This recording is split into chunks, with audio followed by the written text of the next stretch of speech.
Autism as such കൂടി വരുന്നതായിട്ട് കണ്ടിട്ടുണ്ട്. കൂടാണ്ട് പിന്നെ ഡയഗ്നോസിസും ഏർലി ഡയഗ്നോസിസ് കൂടി വരുന്നത് കണ്ടിട്ടുണ്ട്. ഈ ഡയഗ്നോസ് ചെയ്ത കുട്ടികൾക്ക് നിലവിൽ കൊടുത്തുകൊണ്ടിരിക്കുന്ന ചികിത്സാ രീതികൾ, തെറാപ്പികൾ ഇതൊക്കെ എങ്ങനെയാണ്? അത് പിന്നെ ഒരു ഭയങ്കര ഒരു കോൺട്രവേഴ്ഷ്യൽ ഏരിയയാണ്.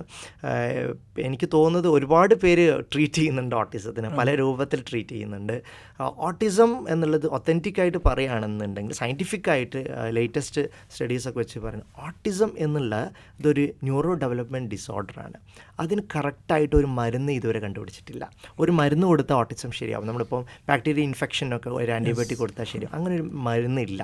പക്ഷേ ഓട്ടിസത്തിൻ്റെ കൂടെ ഉണ്ടാവുന്ന ബിഹേവിയേഴ്സ്, കുറച്ച് ഭയങ്കര റെസ്റ്റ്ലെസ്നെസ് ഉണ്ടാവാം, അതുപോലെ ഇപ്പോൾ കണ്ടുവരുന്ന പല ബിഹേവിയേഴ്സ് കാണിക്കുന്ന അടയാളം, അതെ, അതിന് വേണ്ടിയിട്ട് അത് കുറയ്ക്കാൻ വേണ്ടിയിട്ടുള്ള മരുന്നുകളുണ്ട്. അത് നമ്മുടെ FDA ഒക്കെ അപ്രൂവ്ഡ് ആയിട്ടുള്ള ഡ്രഗ്സ് നമ്മൾ സ്റ്റാർട്ട് ചെയ്യാറുണ്ട്. അപ്പം മരുന്നുകളെക്കുറിച്ച് പറയുകയാണെങ്കിൽ അതാണ് സത്യം.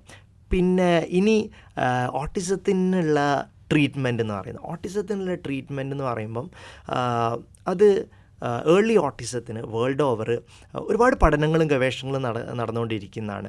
ഏറ്റവും കൂടുതൽ ആളുകൾ പിന്നെ അക്സെപ്റ്റ് ചെയ്ത, ഏറ്റവും കൂടുതൽ റിസൾട്ട് ഉള്ളതെന്ന് ഒരു പഠിച്ചൊരു കാര്യമാണ് AB എന്ന് പറയുന്ന അപ്ലൈഡ് ബിഹേവിയർ അനാലിസിസ് എന്ന് പറയുന്ന രീതിയിലുള്ള തെറാപ്പി.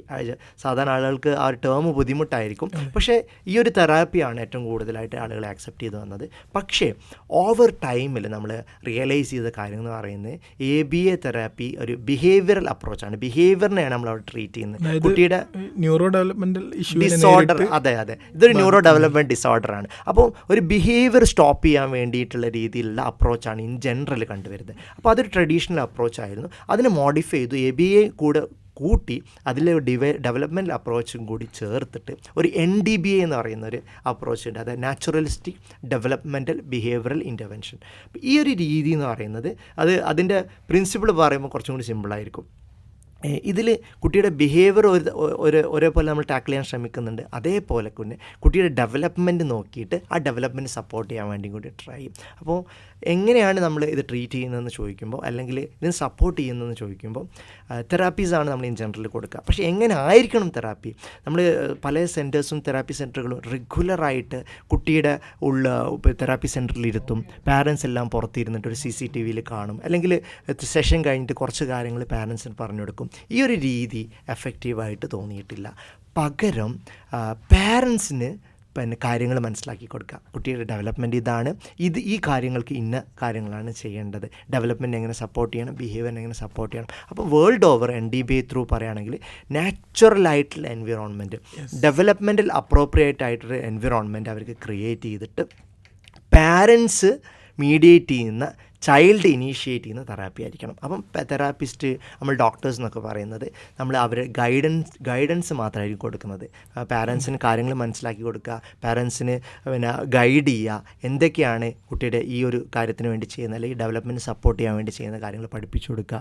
തെറാപ്പി യഥാർത്ഥത്തിൽ നടക്കേണ്ടത് അവരെ വീടുകളിലും കമ്മ്യൂണിറ്റികളിലും സൊസൈറ്റിയിലുമാണ്. ഇപ്പോൾ സ്കൂളുകളിലും എല്ലാം നടക്കേണ്ടത്. അവരുടെ ഡെവലപ്മെന്റിന് അവരെവിടെയാണ് ജീവിക്കുന്ന ആ സാഹചര്യത്തിൽ അവരെ സപ്പോർട്ട് ചെയ്യാനുള്ള കാര്യങ്ങൾ. ഈ ഒരു സാഹചര്യത്തിൽ വേറൊരു കാര്യം കൂടി ഇമ്പോർട്ടൻ്റ് അല്ലേ, അതായത് ഇങ്ങനെ ഒരു പ്രശ്നം എന്ന് പറയുന്നില്ല, ഇങ്ങനെയുള്ളൊരു വെല്ലുവിളിയുള്ള ഒരു കുട്ടിയാണെങ്കിൽ ആ വെല്ലുവിളി എത്രയും നേരത്തെ കണ്ടെത്തിയാൽ അത്രയും നല്ലത്. കാരണം നമുക്ക് അത്രയും നേരത്തെ ഈ കുട്ടിയുടെ വളർച്ച തുടങ്ങുമ്പോഴേക്ക് നമുക്ക് ഈ തെറാപ്പി പെർസ്പെക്റ്റീവിലുള്ള ഒരു അന്തരീക്ഷം ഒരുക്കി കൊടുക്കാൻ സാധിക്കുമല്ലോ. തീർച്ചയായും നിങ്ങൾ പറഞ്ഞ വളരെ നല്ലൊരു പോയിൻ്റാണ്. അതപ്പോൾ ഞാൻ നേരത്തെ പറഞ്ഞിട്ടുണ്ടായിരുന്നു, നമ്മൾ പിന്നെ ബ്രെയിൻ്റെ ഒരു ഡെവലപ്മെൻറ്റ് അല്ലേ 80% 2 ഇയേഴ്സിൻ്റെ ഉള്ളിൽ ഫുള്ളാവും, അതേപോലെ 90% 5 ഇയേഴ്സിൻ്റെ ഉള്ളിൽ ഫുള്ളാവും. അപ്പോൾ ഞാൻ ഒരു കാര്യം കൂടി നിങ്ങളുടെ അടുത്ത് പറയാം. നമ്മുടെ ഫസ്റ്റ് 1000 days എന്ന് പറയും. ഫസ്റ്റ് 1000 എന്ന് വെച്ചാൽ ഒരു കുട്ടി പ്രഗ്നൻസി പീരീഡിൽ 278 days, അതേപോലെ ജനിച്ചതിന് ശേഷമുള്ള ആദ്യത്തെ 2 വർഷം, ഇത് ചേർത്തിട്ടാണ് ഫസ്റ്റ് 1000 days. ഈ ഒരു ഓപ്പർച്യൂണിറ്റിയാണ് നമ്മൾ ഗോൾഡൻ ഓപ്പർച്യൂണിറ്റി എന്ന് പറയുന്നത്. ആദ്യത്തെ 2 വയസ്സിനുള്ളിൽ നമ്മൾ കണ്ടുപിടിക്കുകയാണെന്നുണ്ടെങ്കിൽ ഒരുപാട് ഓപ്പർച്യൂണിറ്റി ഉണ്ട്, കാരണം ഇവോൾവ് ചെയ്തുകൊണ്ടിരിക്കുകയാണ് ബ്രെയിനിലെ കുറേ കാര്യങ്ങൾ. ഇനി സെക്കൻഡ് 1000 days എന്ന് പറയും, 2 വയസ്സ് മുതൽ 5 വയസ്സ് വരെയുള്ള, ഇതാണ് നമ്മൾ രണ്ടാമത്തെ ഗോൾഡൻ ഓപ്പർച്യൂണിറ്റി.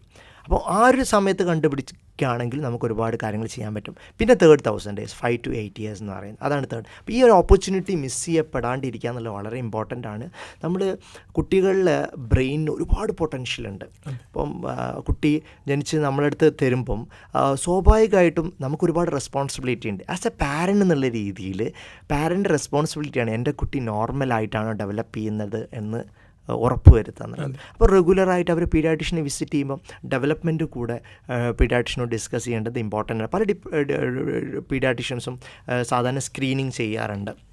അതുപോലെ മാൻഡേറ്ററി ആയിട്ട് പിന്നെ ഗൈഡൻസിലൊക്കെ പറയുന്നത് ഒരു 16 തൊട്ട് 30 മാസത്തിൻ്റെ ഉള്ളിൽ ഒരു കുട്ടി വരുമ്പം റെഗുലർ ആയിട്ടുള്ള വെൽ ബേബി വിസിറ്റിൽ സ്ക്രീൻ ചെയ്യണം എന്നാണ്. MCAT പോലുള്ള സിമ്പിളായിട്ടുള്ള ക്വസ്റ്റ്യൻസ് യൂസ് ചെയ്തിട്ട് സ്ക്രീൻ ചെയ്യണം. അപ്പോൾ ഈ ഒരു ഓപ്പർച്യൂണിറ്റി നമുക്ക് കണ്ടുപിടിക്കാൻ പറ്റും. അപ്പോൾ ഇങ്ങനെ കണ്ടുപിടിക്കുന്ന കുട്ടികളിൽ ആദ്യത്തെ 3 yearsൻ്റെ ഉള്ളിൽ കണ്ടുപിടിക്കുന്ന കുട്ടികൾക്ക് നമ്മൾ കൊടുക്കുന്ന ഇൻ്റർവെൻഷന് ഇൻ ജനറൽ പറയുന്ന പേരാണ് ഏർലി ഇൻ്റർവെൻഷൻ തെറാപ്പി എന്ന്. അപ്പോൾ ഇത് ഭയങ്കര എഫക്റ്റീവാണ്. ഇതിൻ്റെ ഒരുപാട് ഉദാഹരണങ്ങൾ എൻ്റെ മനസ്സിൽ തന്നെ കിടക്കുന്നുണ്ട്. എൻ്റെ കൂടെയുള്ള ഇൻ ജനറൽ നമ്മളിപ്പോൾ ഞാനും എൻ്റെ വൈഫും മോളും അവരുടെ ഫാമിലി, എൻ്റെ ഫ്രണ്ടിൻ്റെ ഫാമിലിയും നമ്മളൊരു റെസ്റ്റോറൻറ്റിൽ പോയിരുന്നു. അപ്പം പിന്നെ അവരുടെ മോൻ്റെ ബിഹേവിയർ കുറച്ചൊരു അട്ടിപ്പിക്കലായിട്ട് ഫീൽ ചെയ്തു. എൻ്റെ വൈഫ് ഒരു സൈക്കോളജിസ്റ്റാണ്. അപ്പോൾ നമ്മൾ നോക്കിയപ്പോൾ കുറച്ച് അട്ടിപ്പിക്കലാണ് മോന്. അപ്പോൾ പിന്നെ ഒന്നും കൂടെ നമ്മൾ വിശദമായിട്ട് അവരോട് സംസാരിച്ചൊന്ന് ഇവാലുവേറ്റ് ചെയ്തത് മോനക്ക് ഓട്ടിസത്തിൻ്റെ ഫീച്ചേഴ്സ് ഓൾറെഡി കണ്ടുവന്നിട്ടുണ്ട്. 2.5 ആ ഒരു വയസ്സിലാണ് നമ്മൾ കണ്ടുപിടിച്ചത്. അപ്പോൾ തന്നെ നമ്മൾ ഇൻ്റർവെൻഷൻസ് സ്റ്റാർട്ട് ചെയ്തു. ഒരു വർഷത്തിനുള്ളിൽ ഒരുപാട് ചേഞ്ചസ് ആണ് കുട്ടികളുണ്ടായത്. അതുപോലെ ഏർലി ഇൻ്റർവെൻഷൻ വഴി ഒരുപാട് ഓപ്പർച്യൂണിറ്റി നമുക്കുണ്ട്. ഇനി ഓട്ടിസം എന്ന് മാത്രമല്ല, ഈവൻ പിന്നെ എല്ലാവർക്കും അറിയുന്ന കാര്യം അല്ലേ, ജനിക്കുന്ന സമയത്ത് കുട്ടി നേരത്തെ ജനിച്ച കുട്ടികൾ, ICUയിൽ കിടന്ന കുട്ടികൾ, ഈ കുട്ടികൾക്കൊക്കെ ബാക്കിയുള്ള disability, motor disability, cerebral palsy അതൊക്കെ ഉണ്ടാവാനുള്ള സാധ്യത വളരെ കൂടുതൽ. ഈ കുട്ടികളിൽ പോലും നമ്മൾ ഏർലി ഇൻ്റർവെൻഷൻ എന്ന് പറയുമ്പോൾ ആ സമയത്ത് ചിലപ്പോൾ ഫിസിയോതെറാപ്പിയും അതുപോലെ സ്പീച്ച് സ്റ്റിമുലേഷനും അങ്ങനെ പല രീതിയിലുള്ള തെറാപ്പികൾ നമ്മൾ കൊടുക്കേണ്ടതായിട്ടുണ്ട്. കൊടുക്കുന്നത് നമ്മൾ എഫക്റ്റീവായിട്ട് കൊടുത്തു കഴിഞ്ഞാൽ കുട്ടികളുടെ ഡ്രാസ്റ്റിക് ഇമ്പ്രൂവ്മെൻറ്റ് വരും. വീണ്ടും ഞാൻ ഇവിടെ റീഇൻഫോഴ്സ് ചെയ്യാൻ ആഗ്രഹിക്കുന്ന കാര്യം, ഈ എന്ത് തെറാപ്പി നമ്മൾ കൊടുക്കുകയാണെങ്കിൽ പാരൻസിന് പഠിപ്പിച്ചു കൊടുക്കുക, പാരൻസിനെ ഫിറ്റാക്കുക, അവരുടെ ഒരു നോർമൽ റൂട്ടീൻ ലൈഫിൽ അത് ഇംപ്ലിമെൻറ്റ് ചെയ്യുക. അതിനാണ് ഗ്രേറ്റ് സക്സസ് ഉള്ളത്. അത് ഞാൻ പറയാനുള്ള ഒരു കാരണം കൂടിയുണ്ട്. നമ്മളിപ്പോൾ ഒരു ഡിസബിലിറ്റി, ഒരു പ്രയാസമുള്ള, ഒരു സ്പെഷ്യൽ നീഡുള്ള കുട്ടികൾ പാരൻസിനുണ്ടാകുമ്പോൾ ഭയങ്കര പ്രയാസമാണ് അവരെ സംബന്ധിച്ചിടത്തോളം. ഒരു കല്യാണത്തിന് പോകാൻ പറ്റില്ല, ഒരു ഫംഗ്ഷന് പോകാൻ പറ്റില്ല, എവിടെയും പോകാൻ പറ്റില്ല. അവർ സ്റ്റക്ക്, എസ്പെഷ്യലി മദേഴ്സ്. നമ്മുടെ ഇന്ത്യൻ കൾച്ചറിൽ എല്ലാ റെസ്പോൺസിബിലിറ്റിയും മദറിനായിരിക്കും. ഫാദർ ജോലിക്ക് പോവാണ്, ഈവൻ ഇഫ് മദർ വർക്കിംഗ് ആണെങ്കിൽ റെസ്പോൺസിബിലിറ്റി കൂടുതൽ കുട്ടികളുടെ കാര്യത്തിൽ മദറിനായിരിക്കും. അപ്പോൾ അവർ സ്റ്റക്കാവാണ്. അപ്പം അവരെ എത്രയും പെട്ടെന്ന് എങ്ങനെ അവരെ എൻവിറോൺമെൻറ്റിൽ നിന്നുകൊണ്ട് തെറാപ്പി ചെയ്യാൻ പഠിപ്പിക്കുന്നു, അവരെ എൻവിറോൺമെൻറ്റിന് സ്യൂട്ടായിട്ടുള്ള രീതിയിൽ കാര്യങ്ങൾ പഠിപ്പിക്കുന്നു, അവർക്കും മറ്റുള്ള കുട്ടികളുടെ പോലെ ഓപ്പർച്യൂണിറ്റീസ് നമുക്ക് എങ്ങനെ കൊടുക്കാൻ പറ്റും, അതൊക്കെ വളരെ ഇമ്പോർട്ടൻ്റ് ആണ്. ഓക്കെ, അപ്പോൾ പാരൻസിന് കാര്യങ്ങൾ പഠിപ്പിച്ചു കൊടുക്കുക, പാരൻസിന് നേരത്തെ ഡയഗ്നോസ് ചെയ്ത് ഏർലി ഇൻ്റർവെൻഷൻ തുടങ്ങുക. ഇതൊക്കെ ആയിരിക്കും നമുക്ക് അൾട്ടിമേറ്റ്ലി നമുക്ക് ഈ ഓട്ടിസം അല്ലെങ്കിൽ ന്യൂറോ ഡെവലപ്മെൻറ്റ് ഡിസോർഡേഴ്സിനുള്ള സൊല്യൂഷൻ എന്ന് പറയുന്നത്. ഇപ്പോൾ നിലവിൽ നമ്മൾ നേരത്തെ പറഞ്ഞ പോലെ തന്നെ പാരൻസിനാണ് ഇതിൻ്റെ ഒരു ബുദ്ധിമുട്ട് കൃത്യമായിട്ട് മനസ്സിലാവുക. ഇങ്ങനെ ഒരു മകൻ ഉണ്ടാവുക അല്ലെങ്കിൽ ഒരു കുഞ്ഞുണ്ടാവുക എന്ന് പറയുമ്പോൾ പിന്നെ അതിൻ്റെ ഒരു സോഷ്യൽ ചലഞ്ചുകളൊക്കെ, ഇങ്ങനെയുള്ള ഈ ചലഞ്ചുകൾക്കൊക്കെ ഇടയിൽ ഇപ്പോൾ നമ്മൾ പറഞ്ഞു ഡയഗ്നോസ് ചെയ്യപ്പെട്ടാൽ അവരുടെ ഡെവലപ്മെൻ്റൽ സ്റ്റേജിൽ ഇൻ്റർവെൻഷൻ സാധ്യമാകുന്ന രൂപത്തിലുള്ള അറ്റ്മോസ്ഫിയർ ക്രിയേറ്റ് ചെയ്യുക എന്നുള്ളതാണ്. അപ്പോൾ ഒരു വീട്ടിലായിരിക്കുമല്ലോ ഏറ്റവും കൂടുതൽ സമയമുണ്ട്. ഒരു വീട്ടിൽ പാരൻസ് ശ്രദ്ധിക്കേണ്ട പ്രാക്ടിക്കലായിട്ടുള്ള കാര്യങ്ങളെക്കുറിച്ച് ഇൻ ഡീറ്റെയിൽ ആയിട്ടൊന്ന് പറഞ്ഞാൽ. First and most important thing എന്ന് പറയുന്നത്, അപ്പം പിന്നെ പ്രഗ്നൻസിയിലാണ് ഞാനിപ്പോൾ ഒരു പെരിനാറ്റൽ മെൻ്റൽ ഹെൽത്ത് എന്ന് പറയുന്ന നിംഹാൻസ് ബാംഗ്ലൂർ കണ്ടക്ട് ചെയ്യുന്ന ഒരു കോഴ്സും കൂടി ഞാൻ ചെയ്യുന്നുണ്ടായിരുന്നു. അപ്പം നമ്മുടെ ഒരു കുട്ടിയുടെ വളർച്ചകളും ബ്രെയിൻ ഡെവലപ്മെൻറ്റ് എല്ലാം സ്റ്റാർട്ട് ചെയ്യുന്നത് പ്രഗ്നൻസി ടൈമിലാണ്. പ്രഗ്നൻസി ടൈമിൽ പലപ്പോഴും പാരൻസിനെ കൊണ്ട് ന്യൂട്രീഷനെ കുറിച്ച് കുറേ ചർച്ചകൾ നടക്കാറുണ്ട്. ഒരുപാട് നമ്മൾ കഴിക്കേണ്ട ഫ്രൂട്ട്സിനെ കുറിച്ചും പല ഡിസ്കഷൻസ് നടക്കാറുണ്ട്. അതുപോലെ അവർക്ക് അതുപോലെ അവർക്ക് ആരൊക്കെ എപ്പോഴാണ് കാണേണ്ടത്, ഒബ്സ്റ്റട്രീഷ്യൻ ഗൈനക്കോളജിസ്റ്റിനെ കാണേണ്ടത്, അതിൽ ഹോസ്പിറ്റലിനെ കുറിച്ച് ഏത് ഹോസ്പിറ്റൽ ചൂസ് ചെയ്യണം, അതുപോലെ ഉണ്ടാവുന്ന കോംപ്ലിക്കേഷനെ കുറിച്ച് ചർച്ചകൾ നടക്കാറുണ്ട്. പക്ഷേ നമ്മളെപ്പോഴും മറന്നു പോകുന്നൊരു കാര്യമാണ്, ആ പാരൻറ്റിൻ്റെ ഫിസിക്കൽ ഹെൽത്ത് പോലെ മെൻ്റൽ വെൽബീയിങ് വളരെ ഇമ്പോർട്ടൻ്റ് ആണ്. അപ്പോൾ പ്രഗ്നൻസി കാലഘട്ടത്തിൽ തന്നെ മദർ സ്ട്രെസ്സ് ഇല്ലാതെ അല്ലെങ്കിൽ ടോളറബിൾ ആയിട്ടുള്ള സ്ട്രെസ് ആയിരിക്കണം അവർക്ക് ഉണ്ടാവേണ്ടത്. ബിയോണ്ട് ലെവലിലേക്ക് പോകേണ്ടിയിരിക്കുക എന്നുള്ളത് അമ്മയുടെ സ്ട്രെസ്സ് കൺട്രോൾ ചെയ്യപ്പെടുക എന്നുള്ളത് അവരുടെ ബന്ധപ്പെടുന്ന ആളുകൾ, അവരുടെ ഭർത്താവായിക്കോട്ടെ, അവരുടെ ഹസ്ബൻഡിലെ വീട്ടിലുള്ള ആളുകളായിക്കോട്ടെ, അവരെല്ലാം റെസ്പോൺസിബിലിറ്റിയാണ്. അവിടെയാണ് നമ്മൾ സ്റ്റാർട്ട് ചെയ്യുന്നത്. അപ്പോൾ ഈ സ്ട്രെസ്സ് ഇല്ലാത്ത രീതിയിലുള്ള ഒരു പ്രഗ്നൻസി, കാരണം ഈ സ്ട്രെസ്സും ഓട്ടിസം അല്ലെങ്കിൽ ബാക്കിയുള്ള കുറേ pre term delivery, neuro development പ്രോബ്ലംസും കൊണ്ട് ഒരുപാട് സ്റ്റഡീസ് വന്നിട്ടുണ്ട്. തലച്ചോറിലെ കോർട്ടിസോൾ, അതായത് ഈ കുട്ടികളുടെ ഡെവലപ്മെൻറ്റിനെ എഫക്റ്റ് ചെയ്യുന്ന രീതിയിൽ ഈ കോർട്ടിസോളിന് എഫക്റ്റ് ഉണ്ടെന്ന് പറയപ്പെടുന്നുണ്ട്. അതേപോലെ സ്ട്രെസ് ഹോർമോൺസ് ബാക്കിയുള്ള എല്ലാം കുട്ടിയുടെ ഡെവലപ്മെൻറ്റ് എഫക്റ്റ് ചെയ്യപ്പെടുമെന്ന് പറയുന്നുണ്ട്. ഇനി പ്രഗ്നൻസിയുടെ കാലഘട്ടം നമ്മൾ നന്നായിട്ട് ശ്രദ്ധിക്കണം. ഈവൻ ഇത് ഞാൻ പറയുന്നത് ഇൻ ജനറലാണ്, ന്യൂറോ ഡെവലപ്മെൻറ്റ് ഡിസോർഡേഴ്സ് ഏതും മാത്രമല്ല ഇൻ ജനറൽ. പ്രഗ്നൻസി ഹാപ്പി ആയിരിക്കണം, അതേപോലെ സന്തോഷമായിട്ടായിരിക്കണം, റെഗുലറായിട്ട് ഒബ്സ്റ്റട്രീഷ്യനായിട്ട് അവർ ഗൈനക്കോളജിസ്റ്റായിട്ട് അവർക്ക് ഫോളോ അപ്പ് ഉണ്ടായിരിക്കണം. കഴിക്കേണ്ട മരുന്നുകൾ ഇപ്പം ആദ്യത്തെ 3 മാസങ്ങളിലേക്കാണ് നമ്മൾ ഫോളിക് ആസിഡ് നിർബന്ധമാണ്, അല്ലെങ്കിൽ ന്യൂറൽ ട്യൂബുലർ ഡിഫക്ട്സും കാര്യങ്ങളൊക്കെ വരാനുണ്ട്. അത് വരാണ്ടിരിക്കുക എന്നുള്ളത് ഇമ്പോർട്ടൻ്റ് ആണ്. അതേപോലെ എല്ലാ ടൈമിൽ നമുക്ക് അനോമലി സ്കാന്, അതേപോലെ കുറേ സ്കാനുകൾ എടുക്കാനുണ്ടാകും, അതൊക്കെ റെഗുലറായിട്ട് ചെയ്യാം. അതുപോലെ പ്രഗ്നൻസി ഹാപ്പി ആയിരിക്കുക. പിന്നെ ഡെലിവർ ആകുമ്പോൾ നല്ലൊരു ഹോസ്പിറ്റൽ ചൂസ് ചെയ്യുക എന്നത് ഇമ്പോർട്ടൻ്റ് ആണ്. അവിടുത്തെ ലക്ഷറി എല്ലാം നമ്മൾ നോക്കേണ്ടത് ഏത് ലെവലിൽ അവർക്ക് പിന്നെ കോംപ്ലിക്കേഷനൊന്നുമില്ല. സാധാരണ ഡെലിവറി ആണെങ്കിൽ പോലും ഒരു പീഡിയാട്രീഷ്യൻ അവൈലബിൾ ആണ് അവിടെ ഫുൾ ടൈം. അതുപോലെ ഇനി ഒരു കോംപ്ലിക്കേഷൻ എക്സ്പെക്റ്റ് ചെയ്യുന്ന ഒരു ഡെലിവറി ആണെന്നിരിക്കട്ടെ, അപ്പോൾ നിയോനെറ്റോളജിസ്റ്റ് അവൈലബിൾ ആണോ, അവർക്ക് NICU അവൈലബിൾ ആണോ, എങ്ങനെയാണ് അവിടുത്തെ ഫെസിലിറ്റി, അതെല്ലാം നമ്മൾ നോക്കേണ്ടതായിട്ടുണ്ട്. ഇനി ജനിച്ചു കഴിഞ്ഞാൽ സ്വാഭാവികമായിട്ടും ഒരുപാട് പേര് വർക്കിംഗ് ആണ്. അപ്പോൾ വർക്കിംഗ് മദേഴ്സിന് സ്വാഭാവികമായിട്ടും അവർക്ക് ലിമിറ്റേഷൻ ഉണ്ട്, അവർക്ക് ലീവും കാര്യങ്ങളും കിട്ടുന്നത്. പക്ഷേ ആദ്യത്തെ 2 years എന്ന് പറയുന്നത് ഭയങ്കര ഇമ്പോർട്ടൻ്റ് ആണ്. കഴിയുമെങ്കിൽ ഈ ആദ്യത്തെ 2 years ലീവ് എടുക്കുന്നത് നല്ലതായിരിക്കും. കാരണം കുട്ടി ഒരു പ്രൈമറി കെയർ ടേക്കറായിട്ടൊരു അറ്റാച്ച്മെൻറ്റ് ബിൽഡ് ചെയ്യപ്പെടുക എന്നുള്ള ഇമ്പോർട്ടൻ്റ് ആണ്. ആദ്യത്തെ ഒരു വയസ്സിൻ്റെ ഉള്ളിൽ സെക്യൂർഡ് അറ്റാച്ച്മെൻറ്റും രണ്ടാമത്തെ ഒരു വയസ്സിൽ ആ സെക്യൂർഡ് അറ്റാച്ച്മെൻറ്റിൽ നിന്നായിരിക്കണം കുട്ടി വേൾഡ് എക്സ്പ്ലോർ ചെയ്യപ്പെടുന്നത്. സെക്യൂർഡ് ബേസ് ഫോം ചെയ്തിട്ട് അത് വെച്ചിട്ടാണ് കുട്ടികൾ എക്സ്പ്ലോർ ചെയ്യുക. അതുകൊണ്ട് തന്നെ അത് ഭയങ്കര ഇമ്പോർട്ടൻ്റ് ആണ്. ഇനി ഇൻ കേസ് കുട്ടിക്ക് പാരൻറ്റിന് വർക്കിംഗ് 6 മാസം കൊണ്ട് ജോയിൻ ചെയ്യാൻ പറ്റണമെന്നുണ്ടെങ്കിൽ 6 മാസം മാൻഡേറ്ററി ആയിട്ട് ലീവ് എടുക്കേണ്ടി വരും. 6 മാസത്തിന് ശേഷം സ്ലോ ആയിട്ട് നമുക്ക് ട്രാൻസിഷൻ പ്ലാൻ ചെയ്യേണ്ടി വരും. അപ്പോൾ ഒരു കെയർ ടേക്കർ ഉണ്ടായിരിക്കണം. അപ്പോൾ ചില വീടുകൾ എടുക്കുമ്പോൾ കുറച്ച് ദിവസം പിന്നെ ഹസ്ബൻഡ് ഉമ്മ വന്ന് നിൽക്കും, പിന്നെ വേറൊരാൾ വന്ന് നിൽക്കും, അങ്ങനെ മാറി നിൽക്കുമ്പോഴും കുട്ടികളുടെ അറ്റാച്ച്മെൻറ്റ് ഇഷ്യൂസ് കാണാറുണ്ട്. ഈ അറ്റാച്ച്മെൻറ്റ് ഇഷ്യൂസ് ന്യൂറോ ഡെവലപ്മെൻറ്റിൽ പോലെ തന്നെ ബിഹേവിയറൽ സൈക്കാട്രിക് ആയിട്ടുള്ള പ്രശ്നങ്ങൾക്കും പിന്നീട് വഴിയൊരുക്കാമെന്നാണ് പറയുന്നത്. അപ്പോൾ കുട്ടിക്ക് ഒരു കെയർ ടേക്കർ ഉണ്ടാവുക, അല്ലെങ്കിൽ കുട്ടിക്ക് മദർ കൺസിസ്റ്റൻ്റ് ആയിട്ട് ഉണ്ടാവുക എന്നുള്ളത് ആദ്യ 2 years ഇമ്പോർട്ടൻ്റ് ആണ്.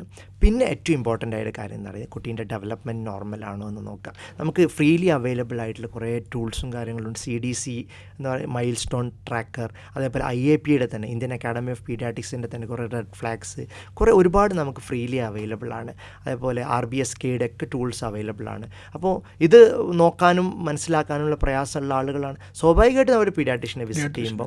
ഈവൻ ഇഫ് പീഡിയാട്രീഷ്യൻ ഡെവലപ്മെൻറ്റിനെ കുറിച്ച് ചോദിച്ചിട്ടില്ലെങ്കിലും എൻ്റെ കുട്ടിയുടെ ഡെവലപ്മെൻറ്റ്, അത് നമ്മൾ വെയിറ്റിൽ ഭയങ്കര കൺസേൺ ആയിരിക്കും, വെയിറ്റ് എത്രയാണ്, അതുപോലെ എൻ്റെ കുട്ടിയുടെ ഡെവലപ്മെൻറ്റ്, എൻ്റെ കുട്ടി സംസാരിക്കാൻ സമയമായിട്ടുണ്ടോ, ഇപ്പം നടക്കാൻ തുടങ്ങിയിട്ടുണ്ട്, ഇത് കറക്റ്റാണോ എന്ന് ഡെവലപ്മെൻറ്റിൻ്റെ ഡൊമൈൻസ് വെച്ചിട്ട് പിന്നെ ഡോക്ടറോട് ചോദിക്കേണ്ടത് ഇമ്പോർട്ടൻ്റ് ആണ്. അപ്പോൾ ഡെവലപ്മെൻറ്റ് നോർമലാണോ എന്നുള്ളത് ഫോളോ അപ്പ് ചെയ്യാണ് ഇമ്പോർട്ടൻറ്റ്. ഇൻ കേസ് നമ്മൾ നേരത്തെ ചോദിച്ച പോലെ പിന്നെ എന്തെങ്കിലും ഡെവലപ്മെൻറ്റിൽ കണ്ടു എന്ന് വിചാരിക്കുക, അത് നെഗ്ലക്റ്റ് ചെയ്യാണ്ടിരിക്കുക, അത് ഇഗ്നോർ ചെയ്യാണ്ടിരിക്കുക. അപ്പോൾ അത് ശരിയായിക്കോളും. നമ്മൾ പല വീട്ടുകളിലും വല്യപ്പ പിന്നെ 4 വയസ്സായിട്ടാണ് സംസാരിച്ചത്, പിന്നെ വേറൊരാൾ അങ്ങനെയാണ് സംസാരിച്ചത്, വെറുതെ വീട്ടിൽ പ്രായമായ ആൾക്കാർ പറഞ്ഞുകൊണ്ടേയിരിക്കും, അല്ലെങ്കിൽ വീട്ടിനടുത്തുള്ള ആൾക്കാർ കുറേ കമൻട്രി പറഞ്ഞുകൊണ്ടേയിരിക്കും.